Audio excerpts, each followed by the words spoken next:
పట్టుమని మన రాష్ట్రంలో 10 కొత్త పరిశ్రమలు కూడా రాలేదు. ఉద్యోగాలు ఎలా వస్తాయి? మనకు ప్రత్యేక హోదా రాలేదు.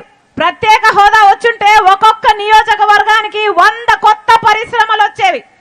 100 కొత్త పరిశ్రమలు ఒక్కొక్క నియోజకవర్గంలో వస్తే ఎంత అభివృద్ధి జరుగును, మన బిడ్డలకు ఎన్ని ఉద్యోగాలు వచ్చును. ప్రతి జనవరి జాబ్ క్యాలెండర్ విడుదల చేస్తానన్నాడా లేదా? చేసాడా? ఒక్క సంవత్సరమైనా జాబ్ క్యాలెండర్ వచ్చిందా? ఇలాగే మైకు పట్టుకొని జగన్మోహన్ రెడ్డి గారు 5 సంవత్సరాల క్రితము 2,30,000 ఉద్యోగాలు ప్రభుత్వ శాఖల్లో ఖాళీగా ఉన్నాయి, నేను అధికారంలోకి వస్తే వెంటనే భర్తీ చేస్తానన్నాడు జగన్మోహన్ రెడ్డి గారు. చేశాడా?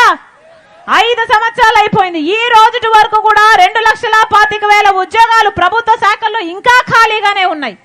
మరి ఎందుకు చేయలేదు జగన్మోహన్ రెడ్డి గారు? ఏం చేశారు 5 సంవత్సరాలు? గుడ్డి గుర్రాలకు పళ్ళు తోమారా? గాడిదలు కాసారా? 5 సంవత్సరాలు ఏం చేశారన్నా? ఎందుకు వేయాలి వీళ్ళకు ఓట్లు?